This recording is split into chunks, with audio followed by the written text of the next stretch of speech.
La historia de nuestra amistad es bien chistosa porque empezó en la bici. No sé si sepan ustedes, pero cuando uno sale a andar en bici, sabes que vas a salir, pero no sabes qué vas a encontrar.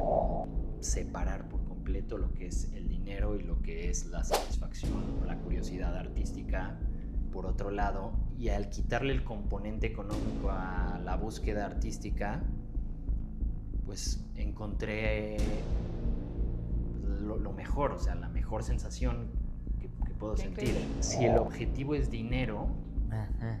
difícilmente vas a llegar ahí. Como si tu objetivo es dar el mejor café, vas a dar el mejor café. La temperatura y el sabor del café. Es lo que Claro. puedes controlar y es la expresión de ti.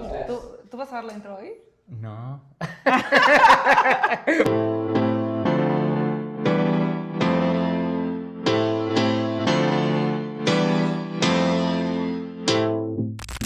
Hola, Founders, ¿cómo están?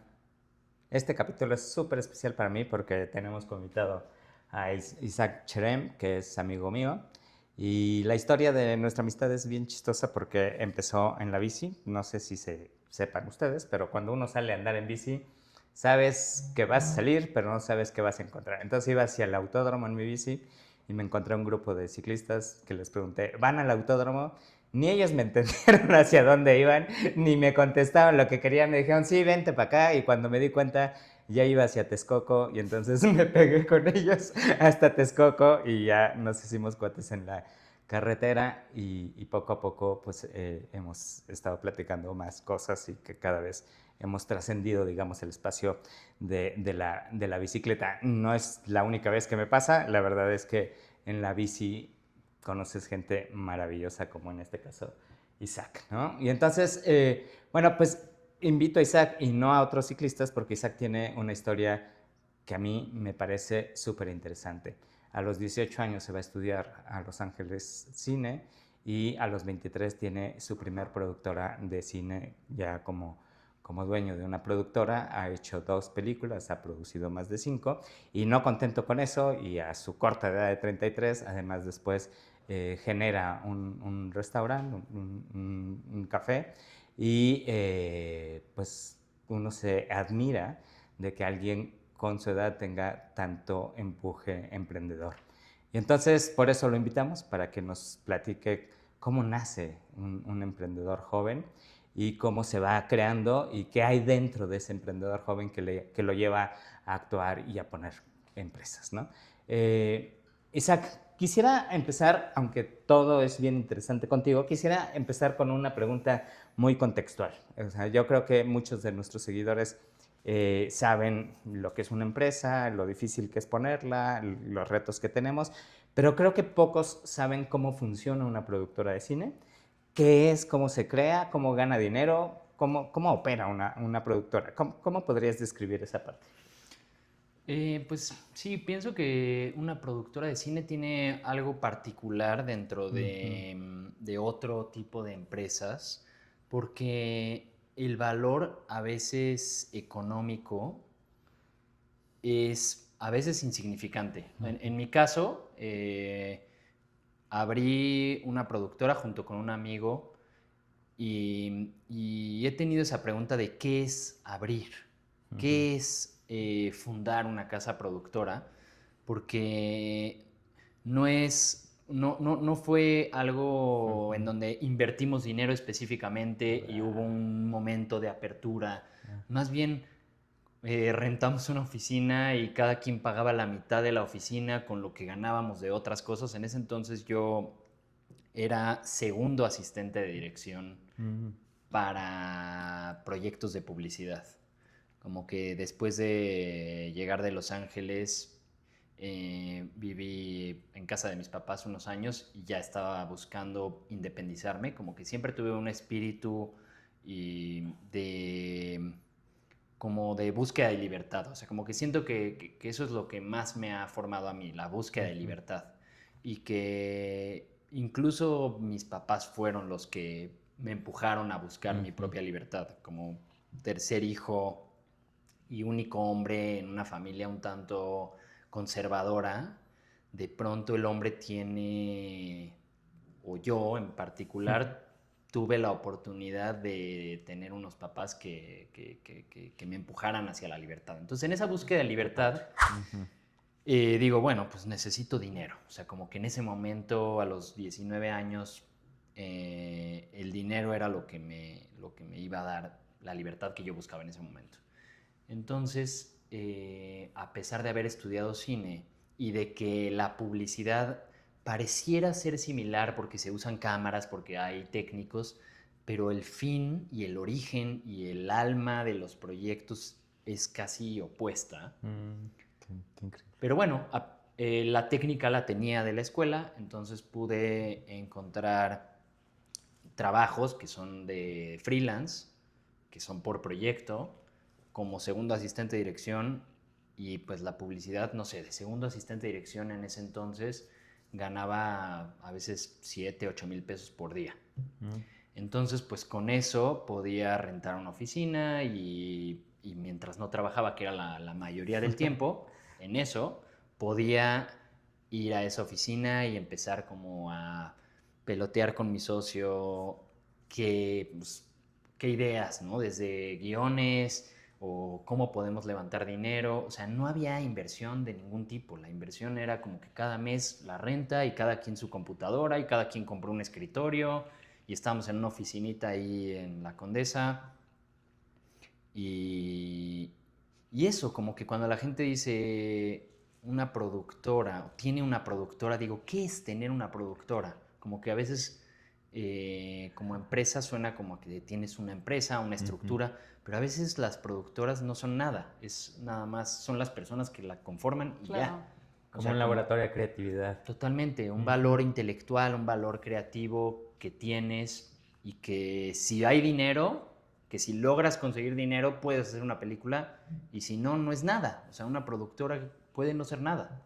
¿Y llega un momento en el que se autofondea o siempre es ir a conseguir inversión externa? Siempre es ir a, y así como yo era segundo asistente de dirección y me pagaban por día, pues también es eso, es tú como productora buscas inversión. Lo que pasa también en el cine mexicano es que rarísima vez es negocio. O sea, no es un negocio rentable. A lo mejor de las 150 películas que se producen en este país al año, rentables serán 20 máximo. Wow. Sí, máximo. ¿Y los ingresos qué tanto suelen ser? Y yo sé que depende, ¿eh? Pero ¿qué tanto suele ser por, o sea, el box office, ¿no? O sea, por lo que ganas del cine y eso, y qué tanto más bien como por el posicionamiento de productos y ese tipo de cosas. Bueno, pues hay de muchos tipos.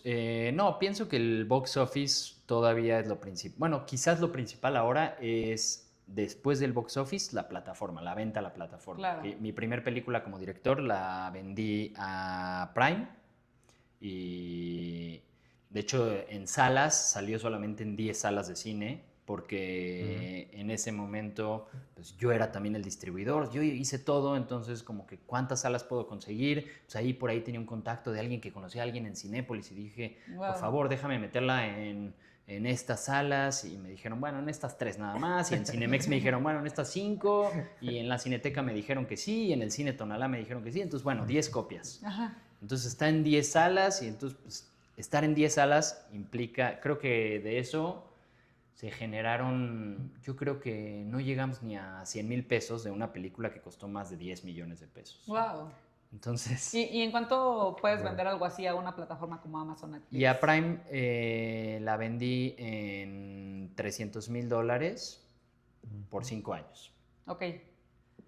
Después de esos 5 años ya ven si te renuevan o no. Y no hay como regalía, o sea, no hay otro. Nada, eso es todo. Flat. Okay. Y de hecho lo logré vender a ese precio porque el agente de ventas que tenía yo en Estados Unidos sí supo colocarla muy bien, como que de alguna extraña manera en Estados Unidos le fue muy bien a la película. En un momento fue número 1 en taquilla en Florida, o sea, una semana, algo rarísimo que no me esperaba para nada. Pero sí, uno hace cine como hasta cierto punto, y en ese entonces que yo tenía 25 años, pues romantizando lo que ha sido el cine. O sea, yo quiero pues que se vea en el cine, que se vea en la sala, que se vea en la pantalla gigante. Ajá, qué impresión. Y es como que de pronto hay que adaptarse y eso ya no existe o no existe para este tipo de cine. O sea, como que... Pero de pronto en Florida sí. Claro. O sea, como que... Película de Woody Allen muy buena en la que él es director de cine y está dirigiendo una película y se queda ciego, pero no le dice a los productores que no ve nada.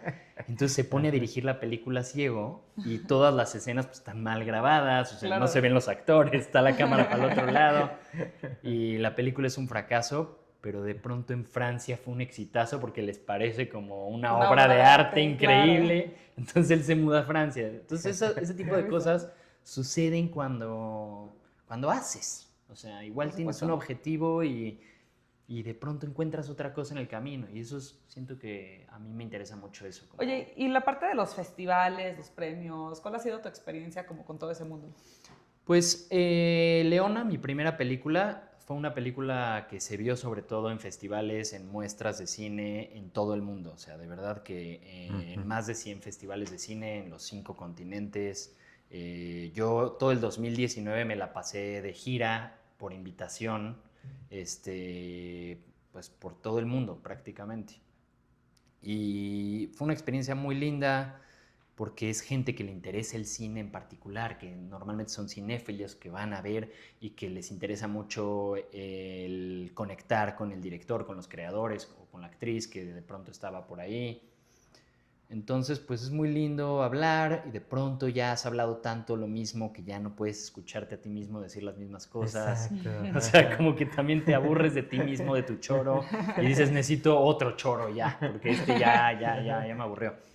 Pero, pues es que sí, es interesante el cine como negocio o como lo estamos hablando en estos términos porque no, en México no se podría decir que es una industria per se, como otras industrias.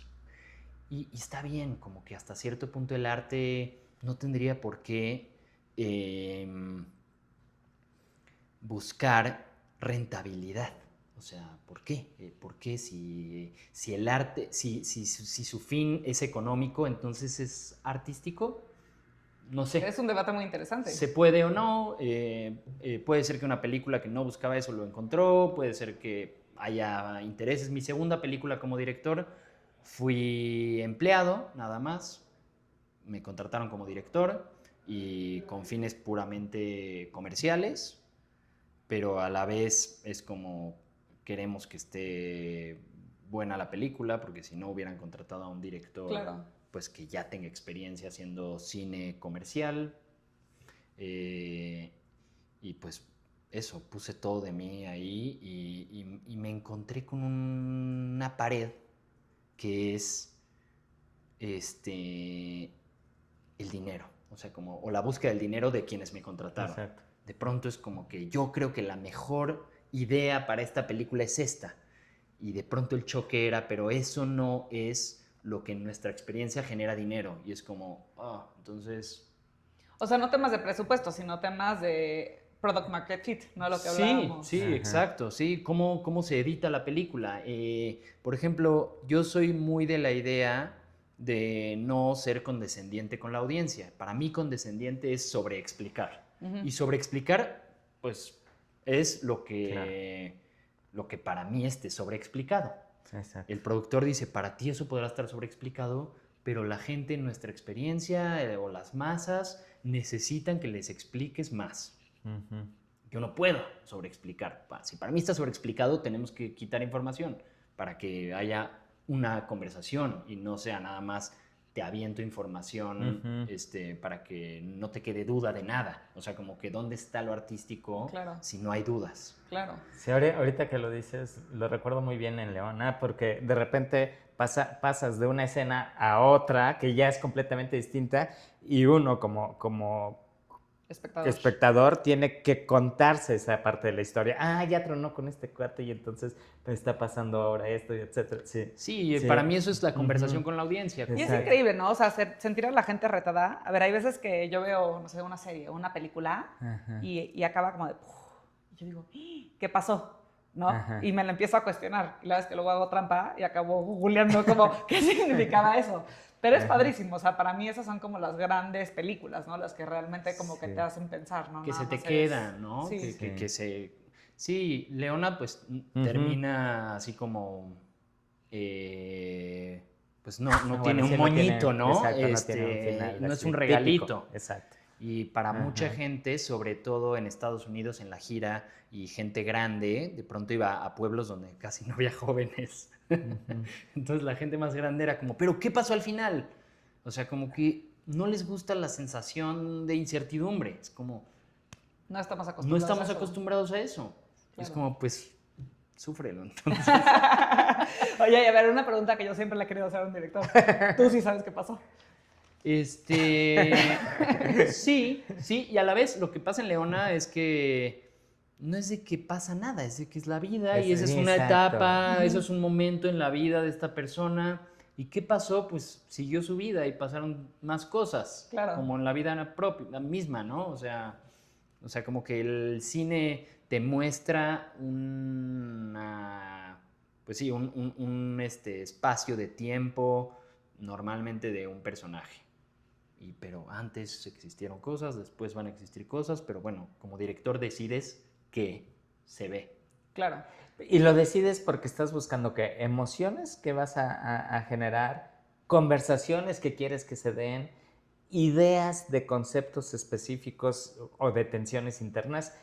¿Cómo lo decides? Sí, es interesante esa pregunta porque también, Ujú. o sea, obviamente cada director decidirá diferentes cosas y yo he decidido diferentes cosas a lo largo de mi carrera. Como que Ajá. en Leona en particular quería generar una conversación, o sea, quería Exacto. provocar.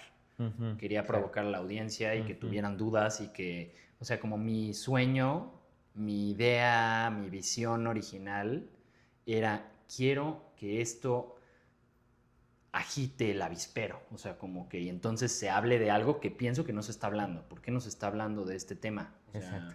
porque pienso que de pronto, sobre todo en sociedades conservadoras, hay muchos silencios que favorecen a los opresores. Y de pronto, ¿qué pasa si estamos obligados a hablar?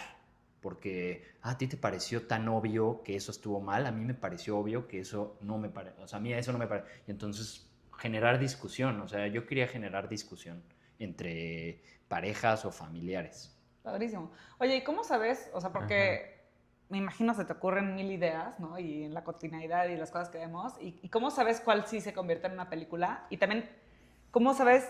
Y no sé si te ha pasado, pero por lo menos a mí en el tema de emprendimiento lo he visto muchas veces, ¿cuándo abandonar una idea? ¿Cuándo una no vale la pena?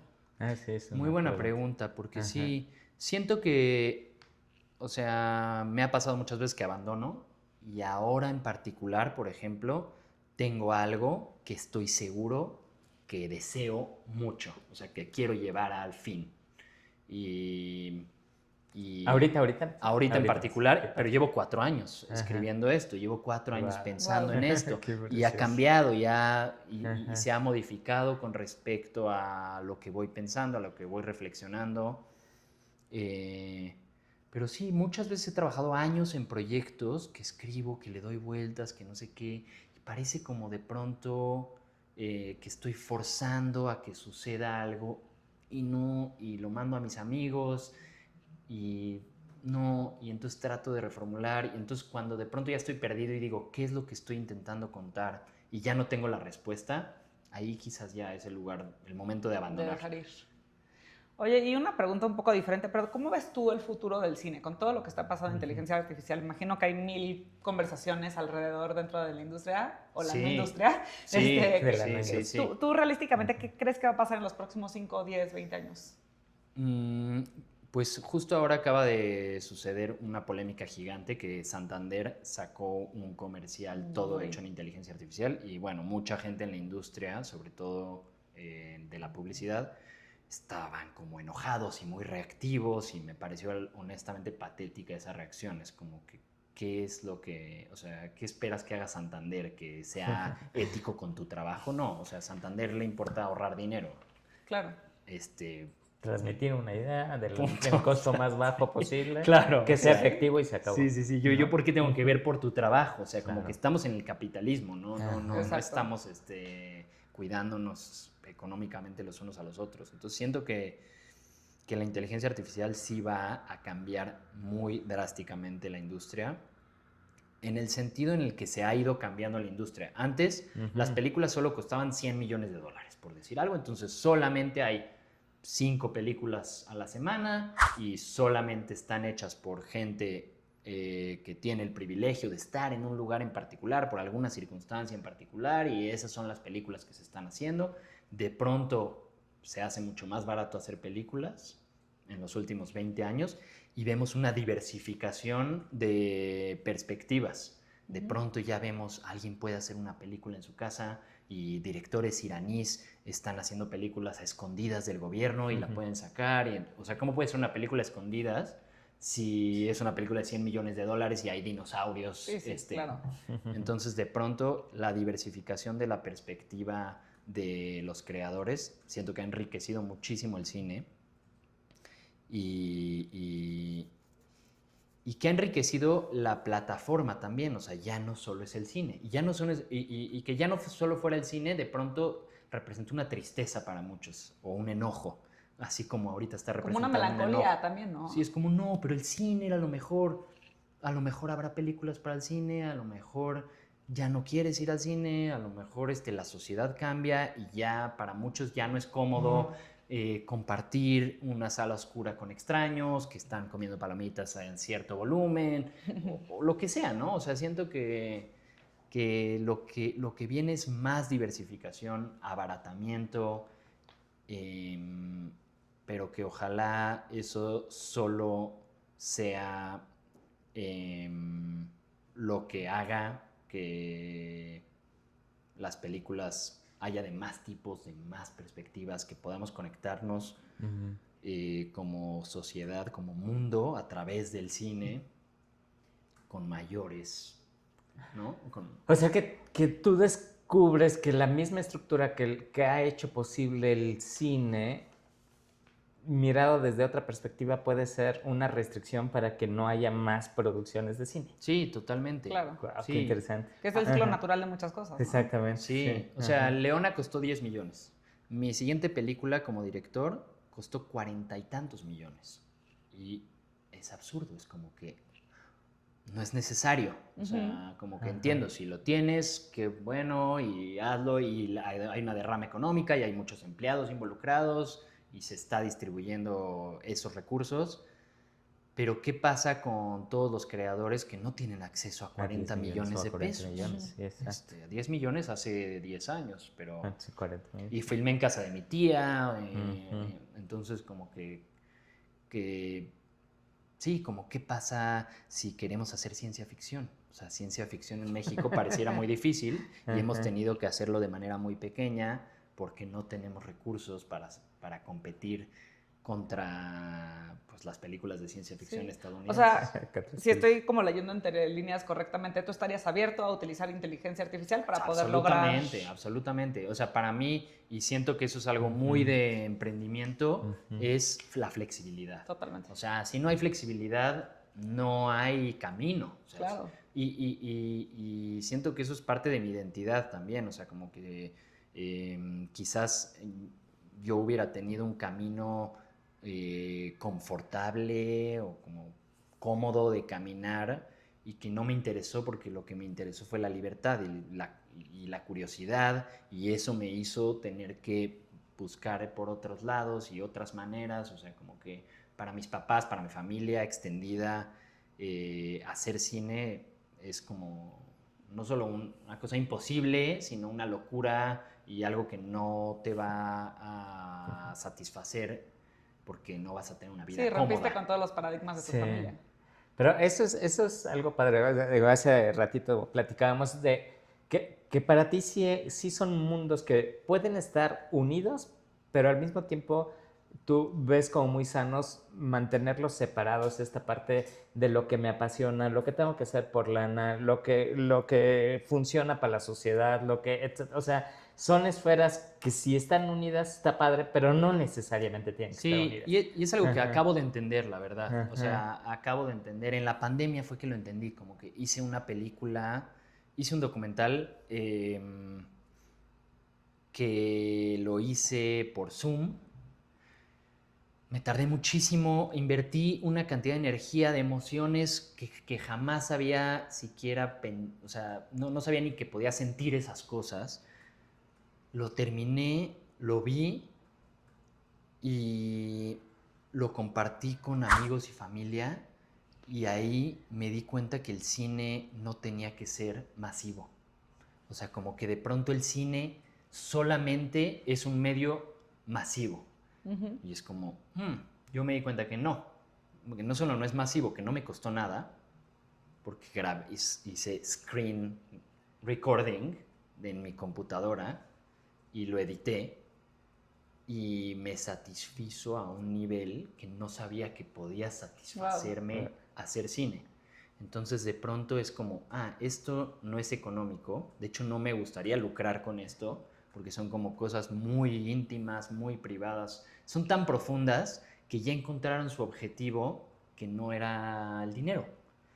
Entonces, esa fue como una primer Aprendizaje. shock Exacto. de Claro. decir, el cine no tiene que estar vinculado con el dinero. Impresionante. Y eso gracias a la tecnología. Oye, pero a ver, en tu estilo de vida, ¿has encontrado otras maneras de generar dinero que no sé si vaya por eso? O sea, para no tener que depender de que el cine lucre y entonces tú quieres, me imagino, mantener un estilo de vida de cierto nivel. Sí, sí, sí. Y por eso también has emprendido, por ejemplo, con Malcriado. Platícanos un Sí, poquito de eso. sí. Bueno, en la pandemia, de milagro, estaba produciendo una película de Netflix. Entonces, pues en ese desconcierto me siguieron pagando durante un periodo. Entonces yo estaba recibiendo dinero y no estaba haciendo nada de trabajo, de dinero. Y entonces ahí pude hacer el documental. Y luego, ya después de un tiempo de seguir encerrados, me empezó a interesar mucho el café. Empecé a como sofisticar mi paladar y mi técnica de hacer café, de qué grano, de dónde, de cómo es, o sea, como toda la cadena del café me empezó a interesar mucho, empecé a investigar mucho al respecto y lo que me producía tomar una buena taza de café rodeado de mis plantas, como nada más sentarme ahí y tomarme un café durante 4 horas. Hubo un momento en donde dije, esto me gustaría compartirlo. O sea, como que esta sensación que estoy sintiendo, otros merecen sentirla. O sea, como que de ahí también nace ese emprendimiento, como de compartir y de que todos merecen sentir esto que siento yo todos los días. Y dije, voy a abrir una barra de café en donde yo sea el barista y por el placer de compartir. O sea, como que esto que siento, quiero que otros lo sientan. Y de ahí surgió, bueno, me asocié con un amigo que quería abrir una sandwichería y fue como, pues tú pones los sándwiches y el café, suena perfecto. Me fui a cortar el pelo y al lado de mi peluquería estaba local en renta y dije, perfecto, pues aquí hacemos, ¿te late? Sí, va. Y de ahí, pues ya surgió como, contratamos a una chef. Entonces los sándwiches se convirtieron ya como en un poco más sofisticados. O sea, es una chef extraordinaria que se llama Valeria Velázquez. Yo contraté a mi maestro de barismo, entonces el café como que también subió mucho la vara. Y luego en las noches empezamos a combinar otro menú con vino. Y entonces como que eso, lo de pivotear, ¿no? Ir haciendo camino y metiendo, o sea, como y explorando la curiosidad. Entonces, pues sí, no necesariamente es la idea se tiene que finalizar como la imaginaste al principio. Siento que eso es muy importante para mí, como tengo una idea y estoy totalmente abierto y soy flexible y no tengo esa rigidez. En el camino se va y entonces, perfeccionando. de pronto tenemos un restaurante que pues iba a ser una cosa donde yo iba a servir café. Ahora no sirvo ni medio café, no toco la máquina, no, o sea, ya sería una falta de respeto que yo me metiera atrás a hacer cafés. Y de pronto se volvió un restaurante, pero pues estamos en la banqueta y el origen inicial era hacer un cafecito. Entonces, segunda sucursal la hicimos en Polanco, en un lugar más grande, en unas sillas formales, mesas grandes, meseros, o sea, como que... Y eso se convirtió en una fuente de ingreso, y esa fuente de ingreso me permite ahora como separar por completo lo que es el dinero y lo que es la satisfacción o la curiosidad artística por otro lado, y al quitarle el componente económico a la búsqueda artística, pues encontré lo mejor, o sea, la mejor sensación que puedo Qué sentir. increíble. Sí. Oye, pero a ver, fuiste de el cine, ¿no? Que ya hablamos que la rentabilidad no es lo principal. Abrir a un restaurante que es súper complicado tener un restaurante que realmente sea rentable. Y más me imagino que más en Ciudad de México, que está súper competido y que se ha vuelto como un centro gastronómico importante. Sí. ¿Cómo, o sea, qué crees que hiciste tú? ¿Cuáles fueron tus aciertos para hacer que Malcredo realmente agarrara esa buena atracción, ese renombre? Porque pues se ha vuelto conocido, ¿no? ¿Cuáles son los tips que tú le darías a un founder? Yo siento que, bueno, para empezar, lo que me ayudó mucho fue la ignorancia. O sea, si hubiera sabido eso, no lo hubiera intentado. Si hubiera platicado contigo antes, María, no lo intento. O sea, como no saber y solo guiarme por la intuición y por lo que a mí me parece bueno, por lo que a mí me parece un buen sándwich, por lo que a mí me parece un buen servicio, por lo que a mí me parece una buena ubicación, una buena experiencia, una buena música. O sea, como que guiarme por gustos propios y intuición, o sea, como principal motor. Intuición. O sea, como que la intuición siento que quiénes somos de manera inconsciente. Es como, o sea, como que se puede definir como se podría decir como, ay, ¿cómo te vibra esto, no? O sea, ¿cómo sientes esto? Y es nada más como confiar en quién eres a tal grado que puedes tomar una decisión sin tener todos los elementos. Lo de la información, los datos, si yo hubiera tenido la información de qué es la industria gastronómica en México, qué se necesita para operar un restaurante, a lo mejor no lo hubiera hecho. Y poco a poco fui entendiendo y fui mejorando y me interesan mucho los sistemas, o sea, como generar sistemas y generar estructuras para tomar decisiones, para tomar como decisiones importantes pocas veces. Como digamos, ¿cómo vamos a repartir las propinas? Porque las propinas yo las estoy recibiendo en la cuenta de la empresa muchas veces, tú dejas con tu tarjeta de débito o de crédito la propina y eso lo recibe la empresa y se lo tiene que dar a los empleados. ¿Cómo vamos a hacer esto? ¿Cómo tiene sentido en cuestión fiscal? ¿Cómo tiene sentido en cuestión de que es dinero que es ajeno? En que cada cuánto lo pueden recibir los empleados, entonces como, bueno, generemos un sistema que sí, va a costar dinero, pero que va a hacer que no tengamos que estar tomando pequeñas decisiones a cada rato con respecto a la repartición o a los pedidos, a las compras, cómo vamos a comprar los insumos. Entonces, bueno, vamos a generar un sistema en donde haya una persona dedicada a compras, esa persona dedicada a compras entonces va a subir las facturas a este lugar en donde la contadora las va a revisar, las va a meter en un sistema de pagos que se va a generar una línea, o sea...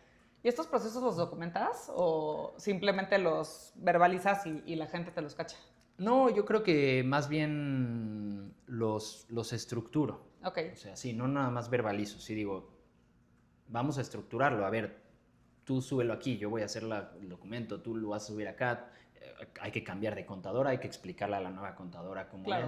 Y cada vez que cambiamos de contadora, cada vez que cambiamos es más fácil, porque es como, ahora ya sabemos, ya pasamos por esta curva. Que pedir a esa persona, ¿no? Exacto. ¿Cuál es el perfil de este empleo? Ya lo entiendo. Pero, por ejemplo, entre esas decisiones, tomas decisiones, por ejemplo, que partan de preguntas como, ¿cómo le hago para fidelizar a mis clientes? ¿O no? O más bien, las decisiones son muy operativas y en esto de estar abierto de lo que funciona vas como... Sucede. Sí, más bien. Eres muy intuitivo. Sí, y es como, este café es el que a mí me sabe bien. Vamos a dar este café, vamos a darlo así, estos son los parámetros para el barista Y lo que pasa es, o sea, el resultado ya es algo que ni siquiera está en nuestro control hasta cierto punto. Es nada más, Roberto llega porque pasó por ahí, porque tiene una cita, pero quiere un café, se toma un café, dice, ah, qué rico café, y al otro día regresa, pero yo ya no tengo injerencia en eso, si regresa o no.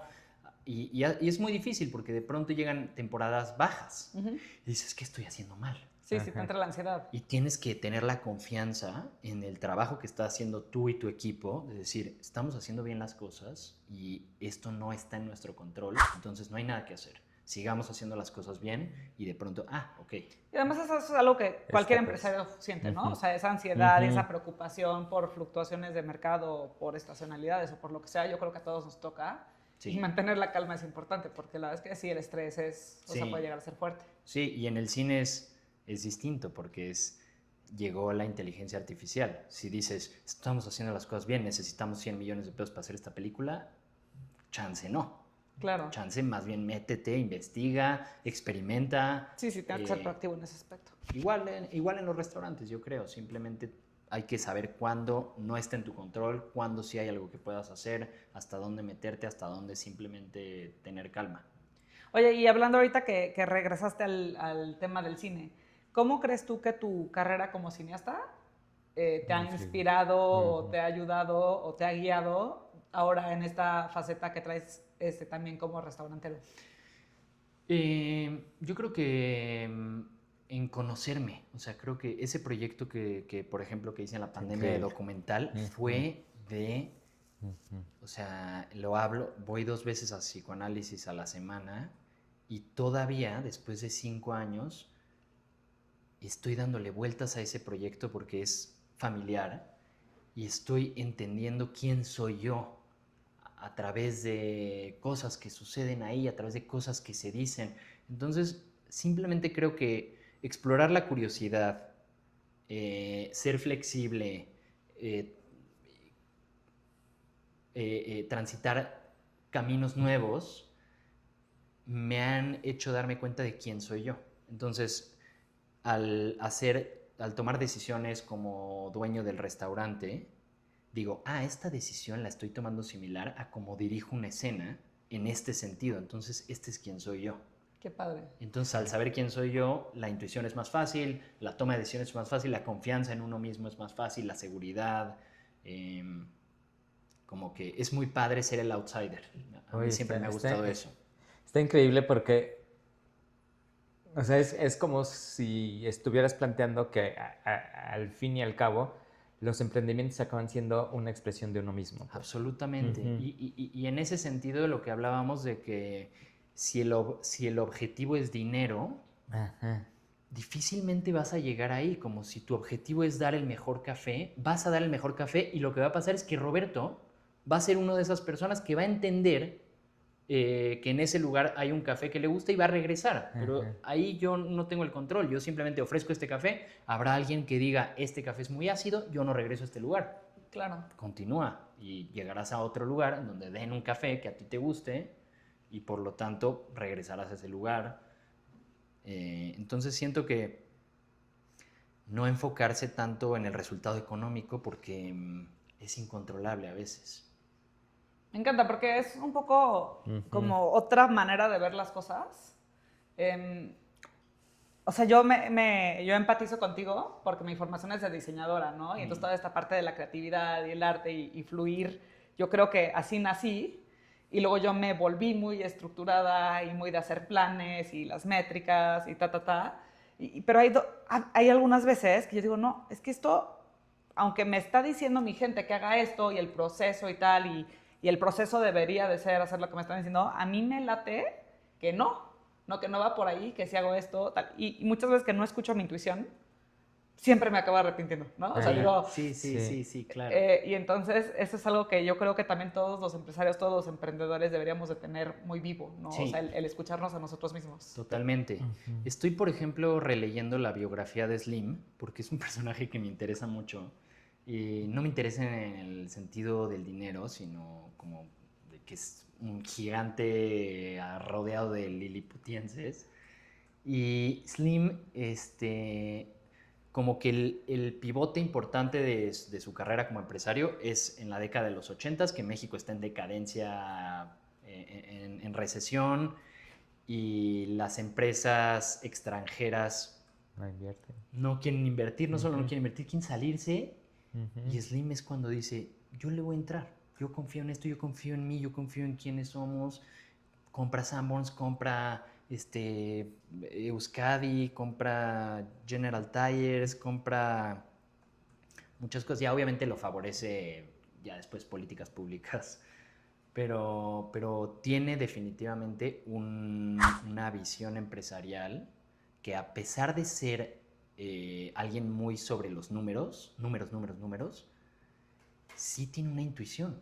Claro. Que dice, donde ustedes ven crisis, donde ustedes ven problemas, yo veo oportunidades. Claro, totalmente. Entonces, como que cualquier financiero le hubiera dicho, no inviertas en México, punto. O sea, cambia tu dinero a dólares. Sí, sin embargo, hay una traducción en lo que sí tienes que cuidar, ¿no? Y que podría ser la parte del indicador que estás buscando, que a lo mejor no es tan numérico, pero al final sí, lo que yo siento que nos estás diciendo es que también hay que fijarse en lo que sí controlas, que es la parte del proceso que sí controlas y que también es una parte de la expresión de ti, pues. O sea, cuando hablas tú que a veces quieres medir a lo mejor demasiado, yo, conociendo de lo que hablas, te digo que la virtud es que estás midiendo lo que sabes que tiene que producir resultados, pero no el resultado. Claro. O sea, te puedes tú morir por alguno de los indicadores que hemos platicado, pero no porque vas a ganar 30 millones de pesos. Claro, Y, claro. y es un poco lo que me pasa a mí con muchos de mis clientes, ¿no? O sea, cuando el cliente dice, oye, Roberto, te contrato para que me subas las ventas 20%, normalmente no son proyectos que yo tomo, porque no se puede. Pero sí puedo decir, oye, te voy a ayudar a que te enamores de tus clientes, a que les ofrezcas el mejor servicio, de que salga desde lo más profundo de ti y que se conviertan en indicadores como el número de Y que propuestas sigas los presentadas pasos, y que ¿no? sigas Para los poder. pasos, ¿no? Es como si le dijéramos a Isaac, oye, ¿cuál es tu principal indicador? Híjole, la temperatura y el sabor del café. Es lo que Claro. puedes controlar y es la expresión de ti. Claro, estoy de acuerdo. Y toda la magia sucede después. Yo creo que es un tema de, o sea, yo creo que es un balance bien importante. Sí. Yo conozco cercanamente a emprendedores que son muy de feeling y que respeto y admiro muchísimo. Y también conozco a otros que son completamente, como tú, que no digo que no seas de feeling, pero eres súper estructurado, ¿no? Y que también están gruesos y también los admiro muchísimo. Pero encontrar ese balance y aparte ser muy consciente de él, porque yo creo que a veces lo tenemos, pero no somos conscientes, ¿no? Entonces yo creo que ser consciente del balance entre la intuición y la estructura y lo numérico es algo que, pues yo no he escuchado que se hable mucho y realmente me parece un tema bien interesante para el tema de emprender y de Sí, tener empresa. totalmente, sí. Creo que tienes que entrarle desde el lugar que te interesa, desde el lugar que te da curiosidad, desde el lugar que conoces, pero sin duda desarrollar la estructura, los números. O sea, la verdad es que a mí se me ha dado bien los números. Y por eso produje películas, porque para mí era administración de recursos económicos y recursos de personal humano.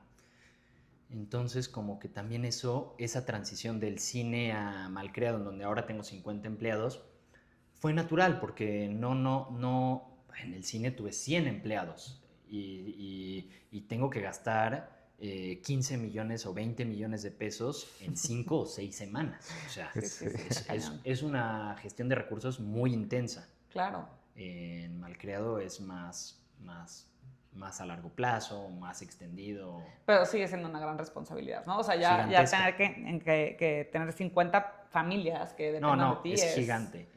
Es un peso sobre los hombros. Es para mí lo más importante, la responsabilidad. O sea, yo cobro un sueldo porque tengo socios y el sueldo es la responsabilidad. O sea, yo puedo trabajar a veces 4 horas al día en eso, a veces 1 hora, a veces media hora, a veces nada más estoy checando los resultados, pero la responsabilidad es un factor crucial. Totalmente. Oye, Isaac, pues ya para ir cerrando, me gustaría preguntarte una cosa, porque tu camino ha sido bien interesante, ¿no? O sea, desde los 18 años que te vas a Los Ángeles, a los 23 que inicias en todo este mundo del cine. Si hoy te voltearas con Isaac de 18 años y tuvieras un consejo que darle que a ti no te dieron, ¿cuál sería ese consejo? Que ser ajeno es una ventaja. O sea, me he encontrado últimamente con que lo ajeno es en realidad una perspectiva más amplia. O sea, lo outsider, ser el cineasta de los restauranteros o el restaurantero de los cineastas es lo máximo. O sea, como Claro. que porque tengo de otros lados para jalar, o sea, como que y tengo experiencias más diversas, o sea, como que la diversidad de experiencias, la diversidad de visiones es lo que me Qué enriquece. Me Sí. encanta. Está increíble eso en un mundo como este, ¿no? Donde normalmente pues estamos como que retroalimentándonos a nosotros mismos y oímos las mismas ideas que tenemos y el algoritmo no nos ayuda porque nos manda los Sí. mismos mensajes, etcétera. Y entonces pues es prácticamente un ejercicio cotidiano de esfuerzo estar abriendo la mente a otras cosas, ¿no? Y tratar de ser el nuevo en diferentes barrios. Está Sí, padrísimo. sí. Está increíble. Y a partir de eso, entonces dividir. Esto lo hago por dinero, esto lo hago por amor y esto, por ejemplo, me encantaba o sea, el café para mí era una pasión gigantesca. Honestamente ya no siento esa pasión gigantesca por el café, o sea, ya más bien digo, dame un buen café, punto. O sea, como que ya no voy a ir al mejor lugar, al mejor café, no me voy a comprar el grano que vale, no, 1,000 pesos por el cuartito de kilo. Y de pronto pasé eso a la bicicleta y es como, no lo puedo hacer negocio. O sea, se tiene que mantener en hobby para seguirlo disfrutando. Olvídense de la tienda de bicicletas que les había prometido. Mi socio se acaba de echar para atrás. Sí, como saber dónde detenerse también. Padrísimo. Está padrísimo. Oye, Isaac, pues qué rica plática. Realmente Sí. es una persona súper interesante. Tienes muchas gracias facetas diferentes. Creo que dejas muchos aprendizajes que los founders van a tomar. Y pues te felicito por todo lo que has logrado. Ay, no, muchas gracias. Gracias a ustedes por la invitación. Sí, no, Es un muchas honor. felicidades. Sábete admirado, ya lo sabes que eres admirado. Igualmente. Por parte mía, es un gusto haberlo tenido. Y yo creo que uno de los mensajes, entre muchos otros, que puede concentrar lo que estuvimos platicando aquí, es que no importa ni siquiera el tipo de empresa que tengas, ni el tipo de emprendimiento, pero si sale de lo profundo de ti y buscas el impacto que vas a tener, tarde o temprano va a jalar bien, ¿no? Sí. Y después dejarlo ir, ¿no? Sí, también. Curiosamente y paradójicamente después dejarlo Sí, ir, ¿no? ser flexibles. Exacto. Sí. Súper bien. Pues gracias, founders, por acompañarnos en otro capítulo. Aquí les vamos a dejar nuestras redes sociales y nos vemos en la próxima. Nos vemos en la próxima.